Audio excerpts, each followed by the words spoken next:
വാവാവം വാവാവം വാവേ. അരെ വാ. വാവാവം വാവാവം വാവാവം വാവേ. വാ.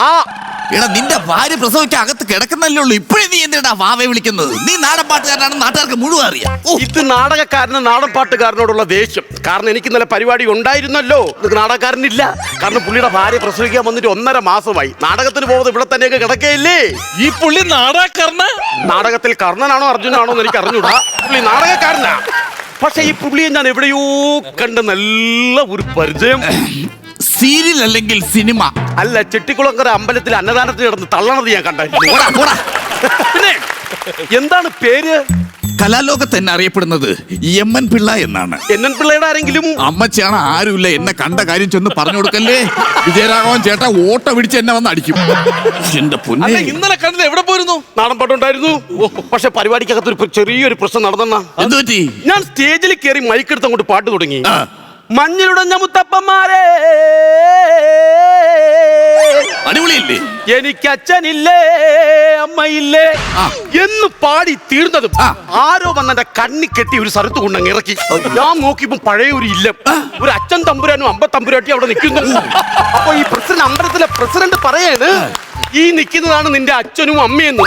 ഇനി ഇല്ലാന്നും പറഞ്ഞ് ഏതെങ്കിലും അമ്പലത്തിന്റെ സ്റ്റേജിൽ കയറി നിന്ന് പറഞ്ഞു കഴിഞ്ഞാൽ അവിടെ ഇട്ട് അറിയോന്ന് പറഞ്ഞു. പിന്നെ ഒരു കാര്യം, അതാണ് എന്റെ അച്ഛനും അമ്മയെന്നും പറഞ്ഞ് ഞാൻ അവിടെ നിന്ന് കഴിഞ്ഞാൽ ജനിച്ചു വരുന്ന എന്റെ കുഞ്ഞിനൊരു തണ്ട വേണ്ടേ? പിന്നെ തീർച്ചയായിട്ടും സത്യം സത്യം. നമുക്ക് ഈ കമ്മിറ്റിക്കാർ ഭയങ്കര ശല്യമാണ്. ചിലപ്പോ നാടകത്തിന് സെക്കൻഡ് കളിക്ക് ഞാൻ താമസിച്ചെത്തും ചില വേദികളിൽ. അപ്പൊ കമ്പും പൊടിയായിട്ട് ഇവരിങ്ങനെ പമ്മി ഇരിക്കരുത് എന്നെ അടിക്കാൻ വേണ്ടിയിട്ട്. ഇങ്ങനെ ഇരിക്കുന്ന സമയത്ത് അതാണ് ഒരു ട്രിക്ക് നമ്മൾ എപ്പോഴും കലാകാരന്മാര് ഉപയോഗിക്കണം.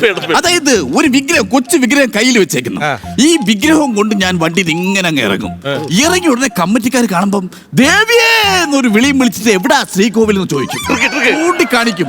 നേരെ ശ്രീകോവിലിന്റെ ഫ്രണ്ടിൽ ചെന്ന് നിന്ന് ഒരു കിണ്ണം കാച്ചി പ്രാർത്ഥന. അപ്പൊ ഈ കമ്മിറ്റിക്കാരൊന്നും പറയൂലേ? ഈ പ്രാർത്ഥന കഴിഞ്ഞെങ്കിൽ നാടകം ഒന്ന് കളിക്കായിരുന്നു. അപ്പൊ ഞാൻ പറയും, ഇപ്പൊ പ്രാർത്ഥിക്കേണ്ട സമയമാണ്, നിങ്ങൾ പറഞ്ഞത് കൊണ്ട് മാത്രം വേണമെങ്കിൽ ഞാൻ വേദിയിലേക്ക് ഒന്ന് വരാമെന്ന്. അങ്ങനെ അവരുടെ ആവശ്യപ്രകാരം നമ്മൾ കളിക്കാം. അതാണ് ഇങ്ങനത്തെ പരിപാടി എനിക്കും ഉണ്ടായിരുന്നു. ഞാൻ താമസിച്ച് സ്റ്റേജിന്റെ ഫ്രണ്ടിൽ ചെന്ന് ഇങ്ങനെ ദേവിയെ എടുത്തോണ്ട് ദേവിയെ ഞാൻ എത്തിയെന്ന് പറഞ്ഞതും സ്ഥലം മാറിപ്പോണ പള്ളിയുടെ കുരിശടിയായിരുന്നു. പള്ളിയിലായിരുന്നു പരിപാടി. പിന്നെ അച്ഛനാണോ പള്ളിയിലെ അമ്മമാരാണോ എനിക്കറിഞ്ഞൂടെ വാരി പറക്കിയിട്ടുള്ള അടിയായിരുന്നു. ശ്രദ്ധിക്കണം. എന്തൊരു കൊതുവാണത്. ഈ ഡോക്ടർമാർ കാണിക്കുന്ന കഷ്ടം തന്നെ കേട്ടാ. എന്താണ്? നമ്മുടെ ഭാര്യമാർ സുഖമായിട്ട് അവിടെ പ്രസവിക്കുന്നു. എന്നാ ഈ ഡോക്ടർമാർ വിചാരിക്കണം, ഭർത്താക്കന്മാരല്ലേ, നമുക്കൂടെ അവിടെ കിടക്കാൻ ഒരു അവസരം തന്നിരുന്നെങ്കിൽ. കുടുംബക്കാർ ചേർന്ന് നിനക്കൊരു അവസരം ആ കൊച്ചിന്റെ അടുത്ത് കിടക്കാൻ തന്നാ നിനക്ക്. അവിടെ നീ അടങ്ങി കിടക്കാത്തോണ്ടല്ലേ ഇവിടെ വന്ന് കൊതുകടി കൊള്ളുന്നു.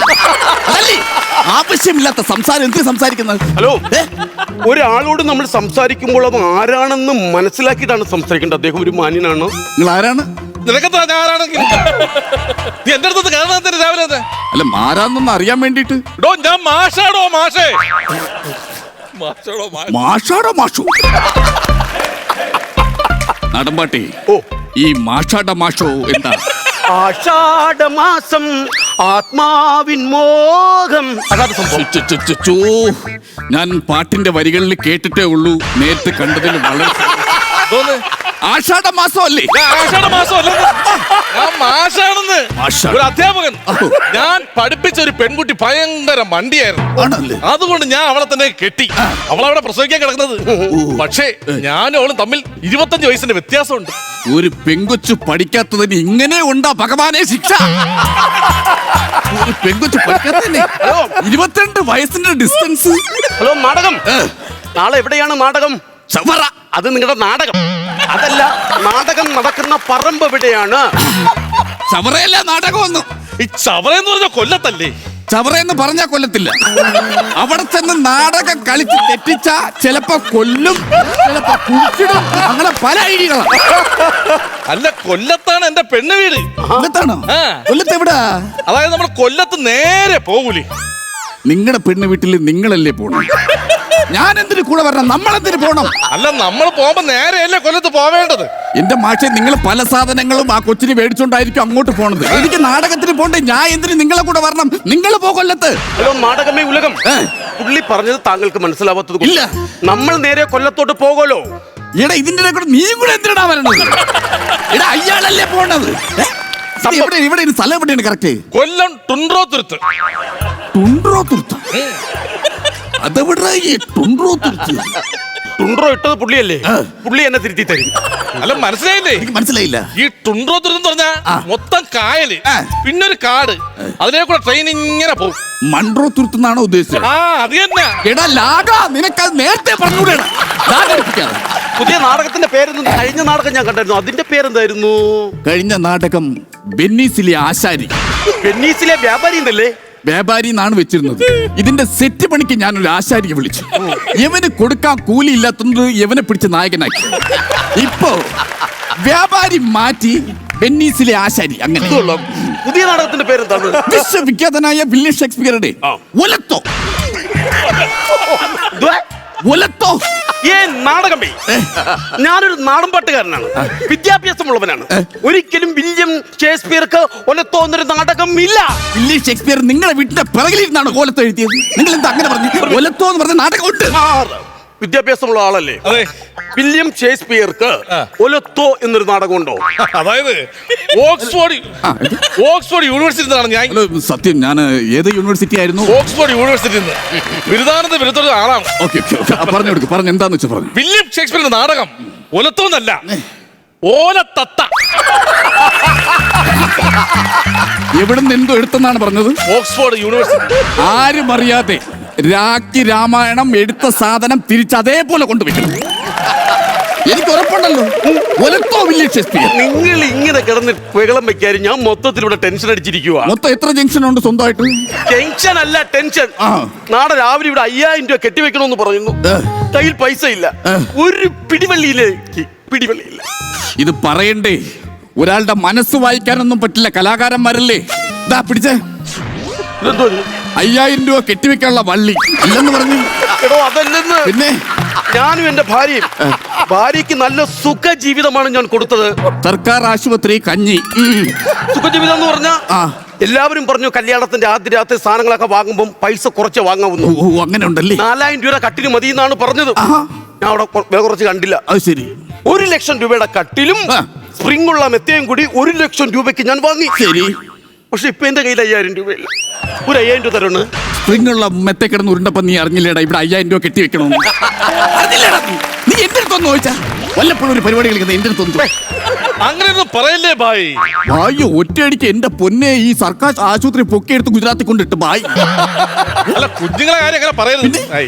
എന്റെ കുഞ്ഞിനെ ഞാൻ ആഗ്രഹിക്കുന്നത് ഭയങ്കര വിദ്യാഭ്യാസം കൊടുത്തിട്ട് ഈ നാട്ടുകാരെ കൊണ്ട് അവനെ സാറേന്ന് വിളിപ്പിക്കണം. അപ്പൊ പിന്നെ കൊച്ചിന് സാറേന്ന് പേരിട്ടാ പോരെ? അങ്ങനെ ചെയ്യട്ടോ, അത് നല്ല ഐഡിയ. ഈ കുഞ്ഞുങ്ങളെന്നൊക്കെ പറഞ്ഞു കഴിയുമ്പോൾ ദൈവത്തിന്റെ വരദാനം വേണം. പിന്നെ കുട്ടിക്കാലത്തൊക്കെ ഞാൻ എന്തോരം അനുഭവിച്ചെന്നറിയും. എന്റെ ജനനം തന്നെ ഭയങ്കര ജനനമായിരുന്നു. എന്തൊരു ജനനം? എങ്ങനെയായിരുന്നു? എല്ലാവരെയും കണക്കുമല്ല. എന്റെ അച്ഛന്റെയും അമ്മയുടെയും കല്യാണത്തിന് ശേഷമായിരുന്നു ഞാൻ ജനിച്ചത്. അയ്യോ, അതിലൊരു പുതുമയുണ്ട് കേട്ടോ. സാധാരണ കുഞ്ഞ് ജനിച്ചിട്ടാണല്ലോ അച്ഛനും അമ്മയുടെ കല്യാണം നടക്കുക. ഇത് എന്നിട്ട് പറയൂ, ബാക്കി പറയൂ. അപ്പൊ എന്റെ അച്ഛൻ ഒരു ലോറിക്കാരനായിരുന്നു. ഒരു ലോറി അച്ഛന്? ഒരു ലോറി അച്ഛനല്ല, ലോറി ഡ്രൈവറായിരുന്നു എന്റെ അച്ഛൻ. അച്ഛനൊരു ജീപ്പുകാരൻ കുത്തിക്കൊന്നു. അമ്മയ്ക്ക് ക്യാൻസർ ആയിരുന്നു. മൂത്ത പെങ്ങളെ ഒരു അപ്പൂപ്പൻ വിളിച്ചോണ്ട് പോയി. കൈക്കുഞ്ഞിനെ ഒരു ഡോക്ടർക്കും കൊടുത്തു. കാല് വയ്യാത്ത എന്റെ അരിയനും ഞാനും കൂടിയാണ് പിന്നെ ജീവിച്ചത്. വീട്ടുപേര് ആകാശദൂതെന്നായിരിക്കും. ഈ മുരളി മാധവിയുടെ 2 പടവും കൂടെ വെച്ച് കഴിഞ്ഞാൽ സംഭവം ഓക്കെയാണ്, വീടും കാര്യങ്ങളും ഒക്കെ. ആകാശദൂതന്റെ കഥയും പറഞ്ഞുകൊണ്ട് അച്ഛനും അമ്മയും. അതൊക്കെ എന്റെ ജീവിതം. നാടകത്തിന് മുമ്പ് ഞാന് ബോംബെയിലെ ഡോണായിരുന്നു. ബോംബെയിലെ ഡോൺ എന്ന് പറഞ്ഞു കഴിഞ്ഞാൽ പാതിരാത്രി ഞാൻ ഉയരങ്ങളിലേക്ക് ചാടിക്കയറും, വലിയ കെട്ടിടങ്ങളുടെ മുകളിലേക്ക് ചാടിക്കയറും. എന്നിട്ട് അവിടെ നിന്ന് വിളിച്ചു പറയും, ഡോൺ എനിക്കൊരു 2 രൂപ തരണം. എന്തിനാണാവോ? ഡോണിന്റെ പെണ്ണും പിള്ളക്ക് OT ടിക്കറ്റ് എടുക്കാൻ പറ്റാത്തതുകൊണ്ട് ഞാനാണ് 2 രൂപ കൊടുത്തത്. ഞാനൊരു കാര്യം പറയട്ടെ. നേരം വിളക്കാൻ ഇനിയും സമയമുണ്ട്. നിങ്ങൾ 2 കലാകാരന്മാര്, നിങ്ങൾ എന്തെങ്കിലും കോക്കാൻ പീച്ച് കാണീര്. നിങ്ങൾ എന്തറിഞ്ഞ മാഷ ഈ സംസാരിക്കുന്നത്? അതെ, ചേർത്തോണ്ട് 7 വർഷം കേരള സർക്കാരിന്റെ വായിരിക്കണം മുഴുവൻ കേട്ട ഒരാളാണ് ഞാൻ. നിങ്ങൾ എന്തറിഞ്ഞോണ്ട് സംസാരിക്കുന്നത്? കലാകാരന്മാർ എന്തെങ്കിലും കാണിക്കാം, കാണാം. കലാകാരന്മാരെ കാണിക്കാൻ അത്രയും നീ കാണിച്ചു വിടാ. കലാകാരന്മാരെ കാണിക്കാൻ എനിക്ക് താണോന്നില്ല. ഞാൻ സ്കൂളിൽ പണ്ട് നാടകമായിരുന്നു. നാടകം? പിന്നെ ഫസ്റ്റ് പ്രൈസ് ആയിരുന്നു എനിക്ക്. എന്തിന്? നാടകത്തിന്. വേണമെങ്കിൽ കാണിക്കാൻ ജസ്റ്റ് ഒന്ന് കാണിക്കേ. സംഭവം വേറെ ഒന്നുമില്ല. നാട് വിട്ടുപോയ ഒരു അനിയൻ അനിയനെ കണ്ട ചേട്ടൻ അമ്മയോട് ഒന്ന് പറയുന്ന ഒരു സാധനമാണ്. ഇതാണ് അമ്മ, ഓഹോ ഇത് ചേട്ടൻ. അപ്പം മോൻ അമ്മയോട് പറയണേ, ഓക്കെ. അമ്മ എനിക്ക് ടൂറിന് പോണം അമ്മ. പോയിട്ട് വാ മോനെ, പോയിട്ട് വാ. ഇത് കേൾക്കുന്നതും ഇവൻ നേരെ സൈലന്റ് ചെല്ലുന്നു. ചെല്ലുമ്പോ അവിടെ ആരെ കാണുന്നു? അനുജനെ കാണുന്നു. ഇതാരടാ? ഇതാണ് അനിയൻ. ഓക്കെ. അപ്പൊ അനിയനെ കാണുമ്പോ ചേട്ടൻ ചോദിക്കും, വീട്ടിലോട്ട് വരുന്നില്ലേടാ നീ? ഇത് പറയണതും അനിയൻ അങ്ങ് മുങ്ങും. നേരെ ഇത് വീട്ടിൽ ചെന്ന് അമ്മയോട് പറയും, അമ്മേ സൈലന്റ് നദിയുടെ തീരത്ത് ഞാൻ എന്റെ കൊച്ചനുജനെ കണ്ടു അമ്മേ. അപ്പൊ അമ്മ പറയും, എന്നിട്ട് എവിടെയാ അവൻ? എന്നെ കണ്ടത് മുങ്ങി എന്ന് പറയും. എത്ര വില കൊടുത്താലും ശരി എന്നെ, എന്റെ ഉണ്ണിയെ നീ തിരിച്ചു കൊണ്ടുവരണം.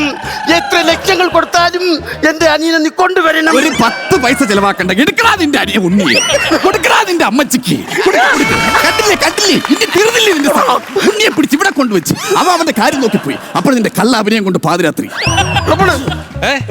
അയ്യോ എന്റെ ഭാര്യ പ്രസവിച്ചാ?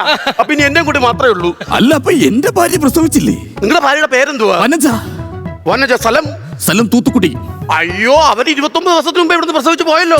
29 ദിവസത്തിന് മുമ്പേ വനജ എന്ന് പറഞ്ഞ സ്ത്രീ ഇവിടുന്ന് പ്രസവിച്ചു പോയി. എന്റെ ദൈവമേ, അപ്പൊ ഞാൻ ഇനി എന്ത് ചെയ്യോടാ? മിക്കവാറും ഇന്ന് കൊച്ചിന്റെ നൂലുകെട്ടായിരിക്കും. ഇപ്പം ചെന്ന നൂലുകെട്ടിനുള്ള സദ്യ നിങ്ങൾക്ക് നല്ലതുപോലെ കഴിക്കാം. ഓക്കെ, നാടൻപാട്ടെ വീണ്ടും കാണാം. ഓക്കെ സാറേ. ആരെടാ